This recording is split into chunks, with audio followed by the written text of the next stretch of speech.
여러분 안녕하십니까? CGN 매거진 굿데이 첫 소식입니다. 나라 안팎으로 계속되는 다툼과 갈등의 위기 가운데 기도가 답이다라는 주제로 2025 한국교회 신년 기도회가 개최됐습니다. 간절한 마음으로 전국에서 참석한 목회자와 성도들은 눈물의 기도로 나라와 민족을 위해 하나님께 기도하며 간구하는 시간을 가졌습니다. CGN 취재팀이 보도합니다.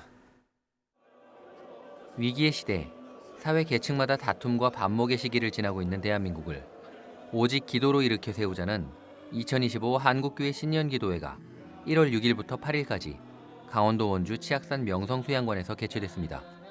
전국 각지에서 모인 목회자와 성도들은 첫날 사전 등록자만 1천여 명 이상이 모였을 만큼 위기에 빠진 나라와 민족을 위한 기도의 간절함이 컸습니다. 예장통합증경총회장 이순창 목사의 인도로 시작된 첫날 저녁 집회는 남선교회 전국연합회 회장 정성철 장로의 기도와 전국교육자부인연합회 회장 한영옥 사모의 성경봉독 순서가 이어졌습니다. 말씀을 전한 예장통합증경총회장이자 명성교회 원로 김사만 목사는 믿음의 덩어리가 복덩어리이다 제하의 말씀을 전했습니다.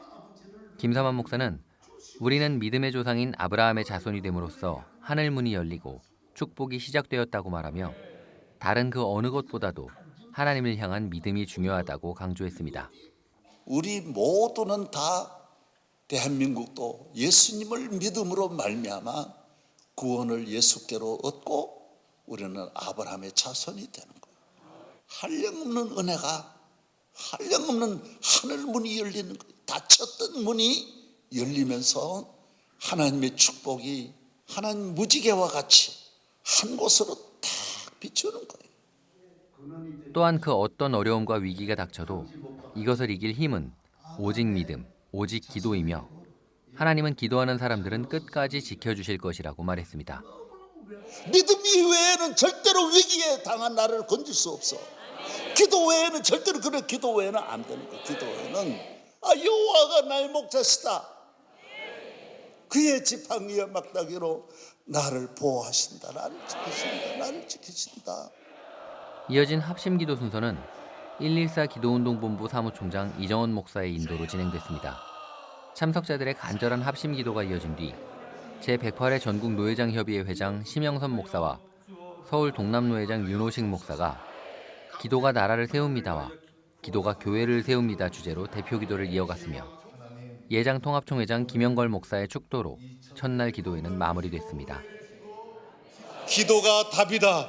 기도하며 성령 충만해서 한국교회를 살리고 섬기는 교회를 살리고 성령 충만해서 나라를 살리는 한국교회가 되게 하여 주옵소서.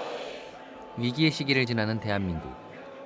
더욱 합심하여 기도로 위기를 이겨내자는 마음으로 모인 이번 신년 기도회는 1월 8일까지 2박 3일간 이어지며 예장통합증경총회장 김사만 목사와 포항중앙교회 손병렬 목사, 시은소교회 김철승 목사, 예장통합부총회장 정훈 목사가 주 강사로 나서 말씀을 선포합니다. CGN 뉴스 황정익입니다.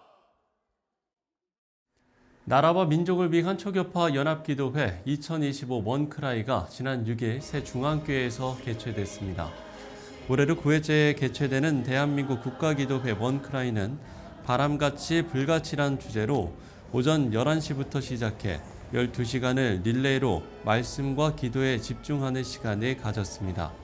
원크라이 대회장 황덕영 목사는 마가의 다락방과 같은 성령의 은혜가 이 기도회에 임하길 바란다고 말했습니다. 이 주제가 바람같이 불같이 이 성령의 은혜를 구하는 것인데 정말 마가의 다락방과 같이 성령의 은혜가 뜨거운 시간이 돼서 또 이 기도회를 시작으로 올 한 해 동안에 또 한국교회와 모든 성도들이 뜨거움으로 성령의 인도함 받는 그런 한 해가 되기를 간절히 소망합니다. 2025 원크라이 첫 번째 강연자로 말씀을 전한 만나교회 김병삼 목사는 불편한 일들이 우리 가운데 들어왔을 때 성령님을 존중하고 성령님이 주신 평안함을 경험해야 한다고 말했습니다. 이어서 말씀을 전한 일산 광림교회 박동찬 목사는 기도를 통해 하나님과 교제할 수 있는 게 은혜임을 알아야 한다고 강조했습니다.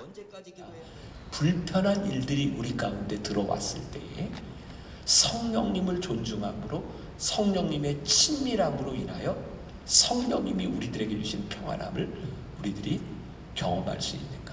그러니까 새해를 맞으면 하나님 새해 또 기도하겠습니다 이러면 돼요. 주님 작년에 얼마나 열심히 했습니까? 근데 올해 또 해야 됩니까? 이렇게 하면 안 돼.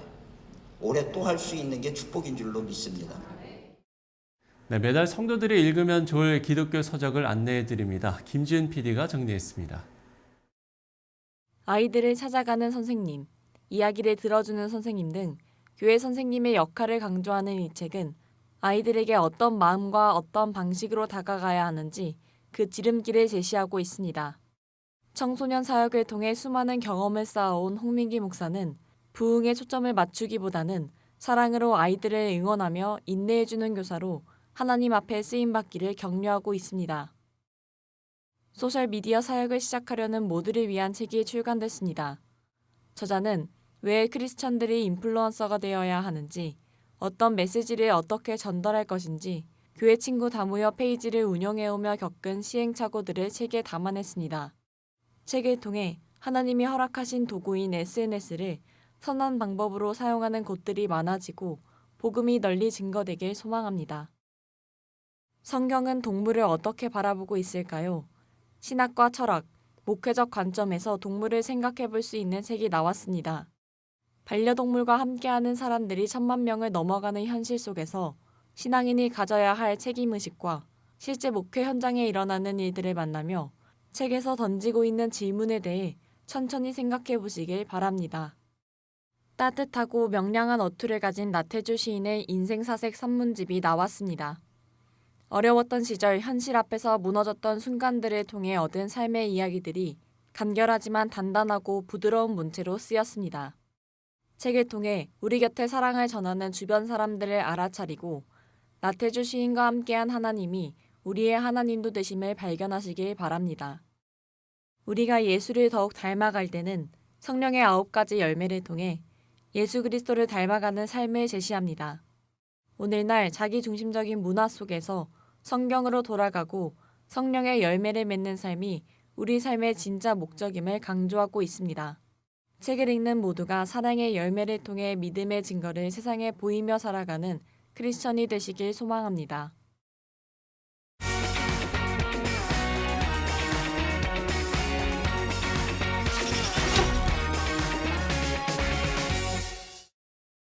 웨슬리 사회성화 실천본부에서 선교사들의 쉼터로 마련한 웨슬리 하우스가 개관 7주년을 맞았습니다. 지난 7년간 사역의 의미에 대해서 웨슬리 사회성화 실천본부 조정진 상임대표 모시고 이야기 나눠보겠습니다. 대표님 안녕하십니까? 네, 안녕하세요. 예. 반갑습니다.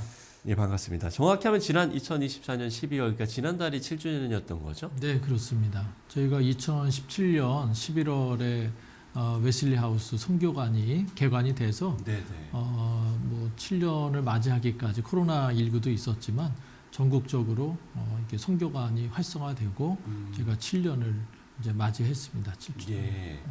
어떤 곳인지 그리고 어떻게 운영되고 있는지도 좀 더 소개를 해주신다면요. 뭐 저희는 이제 선교관이 저희가 직접 이제 매입을 하든지 뭐 등기를 하든지 소유하지는 않고요. 네네. 뭐 선교관으로 제공을 하겠다 하는 헌신자들이 있어서 저희가 뭐 초교파로 선교관을 운영하고 있고 또 그렇게 제공하신 분들의 뜻에 맞춰서 저희가 선교관을 이제 제공하면서 관리하고 운영하고 있습니다. 예. 참 필요하고 중요한 사역을 시작하셨다라고 뭐 많은 분들이 생각하실 것 같은데 그동안 많은 일들이 있었을 것 같습니다. 네. 7년을 돌아본다면 어떤 이야기를 해주시겠습니까? 뭐 처음에는 저희가 뭐 그냥 한 분, 두 분, 뭐 한 가족, 두 가족 그냥 개별적으로 신청을 받고 저희가 숙소를 예약해드리고 배정을 해드리고 했는데 네네. 지금은 저희가 뭐 43채를 운영하고 관리하니까 뭐 방이 몇 개가 있냐고 묻는 분들이 있어요. 그래서 저희도 좀 헤아려 봤죠. 그랬더니 그래도 뭐 방이 하나 있는 것도 있고 2개, 3개 있는 것도 있고 그래서 그냥 한 100개 정도가 방이 있는 걸로 43채. 그래서 그러면은 저희가 이 시스템을 홈페이지를 통해서 예약하게끔 하자. 네. 뭐 수시로 신청을 하게 되니까 그래서 선교지에서도 언제든지 우리 선교관 상황을 볼 수 있고 뭐 개인적으로 신청해서 참여할 수 있도록 그렇게 저희가 시스템을 갖춰서 저 홈페이지가 나중에 자막으로 좀 소개되면 예. 우리 선교관 현황과 상황에 대해서 충분히 이제 정보가 이제 좀 제공될 수 있으니까 wesleyhouse.kr인데 자막으로 뭐 저희가 홈페이지 사이트가 제공되면 참고가 될 것 같습니다. 네. 예. 특히나 그 7년 기간 내에 코로나도 있지 않았습니까? 예. 코로나 때도 상당히 좀 많은 역할을 했었을 것 같거든요. 네, 저희가 코로나 때 뭐 저희가 좀 전 세계적으로 뭐 그런 팬데믹이 덮쳐서 또 선교사들이 당황스럽고 그러니까 무척 좀 힘든 상황이었는데 네. 저희가 선교관을 그때는 뭐 한 8채 정도 운영을 했었어요. 그러다가 저희가 화재가 났고 그런 와중에 코로나가 또 덮친 상황이었는데 그러면서 저희가 화재 난 거를 어떻게 보면은 또 우리가 또 재난인데 우리도 뭐 방이 필요한 상황이었는데 또 그마저도 또 화재가 나서 방이 또 이제 또 쓸 수가 없는 상황이었고 근데 화재 난 소식을 들은 분들이 다른 데 화재 난 거는 많이 들었는데 화재가 난 곳을 접한 게 선교관인 거예요. 그러니까 일반적인 화재 소식이 아니라 선교관이 화재가 났다는 얘기를 듣고 많은 분들이 또 선교관으로 제공하겠다 동참을 해주셨고 그리고 또 자가격리를 하셔야 된다고 해외에서 오시니까 그분들에게 격리할 숙소를 제공해야 되는 상황인데 저희가 뭐 25채로 이제 좀 화재가 난 소식을 듣고 제공해서 네. 그런 가운데 선교관에 또 자가격리 숙소도 제공하고 이러면서 뭔가 좀 활성화가 되는 단초가 됐습니다. 그래서 좀 코로나 때는 저희가 한 30채까지 늘어났어요. 네, 네. 기존에는 8채였던 게 38채까지 운영하고 격리 숙소도 제공하면서 정말 하나님이 역사하시는 걸 좀 체험하게 됐습니다. 지금 이제 얘기만 들어봐도 상당히 다양한 역할을 하고 있는 건데 이런 웨슬리하우스의 필요성을 느끼게 된 계기는 그 전부터 상당히 오래전이었을 것 같거든요. 네, 저도 해외에서 선교사님들과 이제 교류하면서 네네. 해외에서 또 이런 사역을 선교 사역을 전개하면서 그 선교사님들의 도움을 많이 받았어요. 네. 받는 걸 보면서 제가 후원자가 아닌데 이제 같은 선교사님과 함께 이렇게 사역하는 사역자의 입장인데도 그 도움을 주시는 걸 보고 그럼 내가 빚진 거를 좀 갚아야겠다. 그 생각을 하면서 그럼 방 한 칸을 가지고 차량 한 대를 가지고 선교사님들이 1년 12달 뭐 공실 없이 비어있지 않고 차도 그냥 계속 선교사님들이 쓸 수 있으면은 그래도 그것도 운영할 만하겠다 해서 시작이 됐는데 지금은 뭐 차량도 한 25대가 있고 네네. 선교관도 한 43채가 있고 그러니까 그런 걸 저도 경험하면서 이게 하나님의 은혜에 빚진 것을 잊지 않고 그것을 뭔가 나도 빚진 거를 갚아야겠다는 은혜를 나도 좀 나눠야겠다 그 생각을 했는데 뭐 지금의 이런 놀라운 또 상황을 좀 맞이하게 됐습니다. 예. 평가는 좀 어떻습니까? 아무래도 이제 실질적으로 많은 기여를 웨슬리하우스가 하고 있는데 뭐 여러 가지 좀 평가들도 들으실 것 같긴 하거든요. 네, 저희들은 사실은 이게 일반 선교관이지만 기존에 운영하는 선교관처럼 일반적인 선교관이 아니에요. 저희는 네. 위기 상황에 대처해야 된다는 생각으로 선교관을 또 제공하고 있어서 예수님도 아기 예수님이 마국간을 가셨잖아요. 빈방이 있었을 텐데 왜 마국간까지 전전해서 가셨을까 그런 생각에 우리는 선교사님이 긴급으로 뭐 부모님 장례 때나 본인의 질병 치료 때나 또 여러 가지 뭐 긴박한 상황으로 한국에 오셨을 때 우리가 임시로라도 머물 수 있는 숙소를 방 한 칸을 제공하자. 예수님을 맞이하는 마음으로. 그렇게 해서 긴급 대응을 하게 되는 상황이 저희들한테 최적화된 상황을 만들고 선교사님들한테. 그래서 여러 에피소드가 있어요. 공항까지 갔다가 다시 장례가 날 줄 알고 왔는데 뭐 장례가 뭐 기다려도 안 돌아가시는 걸 어떻게 뭐 그냥 억지로 돌아가시는 게 아니잖아요. 때가 되셔야지 돌아가시니까 부모님이. 근데 미루다가 도저히 미룰 수 없어 공항으로 출국하신다고 갔는데 가는 중에 출국 수속 중에 장례 소식을 돌아가신 소식을 듣고 다시 왔는데 다시 오셔도 선교관을 또 연장해서 쓸 수 있도록 그렇게 제공되고 그러니까 그런 긴급 상황에 대처할 수 있는 위기 대응 시스템이 필요한데 저희가 그 기능을 좀 하고 있는 게 제일 자부심으로 느끼고 있습니다. 예. 웨슬리 하우스의 역할을 확대하신다는 이야기도 들었습니다. 이 내용도 소개를 해주신다면요? 저희가 거창하게 역할을 확대한다는 생각은 안 하고요. 네네. 또 부모님이 선교지에 계신데 자녀들이 학업 때문에 또 여러 취업이랑 여러 가지 이유 때문에 한국에 들어와서 긴급하게 숙소를 찾는 MK들이 있어요. 자녀들. 네네. 선교지에서 다급해서 어저께도 그런 저한테 문자가 오고 숙소 좀 필요합니다. 대학생 딸하고 중학교 3학년 아들이 있는데 남매를 여기 와서 학원 다니고 공부하는데 방이 없는 거예요. 계약 때까지 2월달 한 달 동안 써야 되는데 그렇죠. 그래서 그런 상황에 대해서 우리가 또 학사관도 따로 별도로 운영하고 있어서 자녀들도 우리가 좀 우리가 쓸 수 있도록 제공하면 선교사 자녀로서 MK들도 자부심을 갖고 또 이 선교사 부모님의 사역을 돕고 선교 사역을 자기가 전문 직종에 있든 어디에 있든 함께 그런 선교사로서의 역할을 감당할 수 있지 않을까. 그래서 그런 MK들 또 지방에서 목회하는 목회자 자녀들, PK들 또 이런 것들을 또 학사관을 운영하면서 좀 다양하게 또 접근하면서 돌보고 있는 그런 상황입니다. 예. 자, 올해도 다양한 방법으로 섬김의 사역을 이어가실 텐데 2025년 올해의 계획 그리고 기도 제목 나눠주시고 오늘 이야기 마무리 짓도록 하겠습니다. 좀 아쉬운데요. 빨리 끝나게 돼서. 제가 느끼는 거는 그냥 포괄적인 건 하지만 네. 첫 번째는 제일 중요한 게 선교지의 좀 안정인 것 같아요.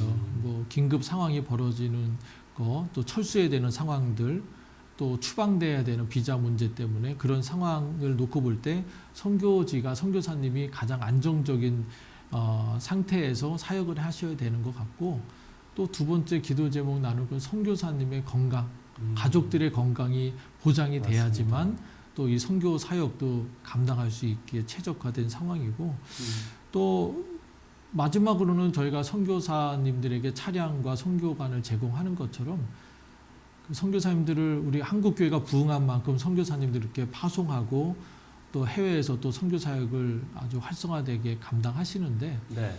반면에 후방 지원이 좀 열악한 상황을 좀 포착했어요. 그래서 한국에 오셨을 때에 또 충분히 쉴 수 있고 충전도 하실 수 있고 자녀들과 가족이 뭔가 그런 리트리트도 할 수 있는 상황으로 또 한국교회가 좀 관심을 가져야 되지 않을까. 그런 성숙된 선교 사역이 좀 필요하지 않을까 생각이 돼서 기도 제목을 함께 나누고 기도를 부탁드립니다. 예. 자, 선교지의 안정 또 선교사님의 건강을 위해서 많이 기도해 주시고요. 또 한국교회가 많은 관심을 가져주시기를 바라겠습니다. 네, 지금까지 웨슬리 사회성화 실천본부 조정진 상임대표와 이야기 나눠봤습니다. 대표님 오늘 말씀 고맙습니다. 네, 감사합니다.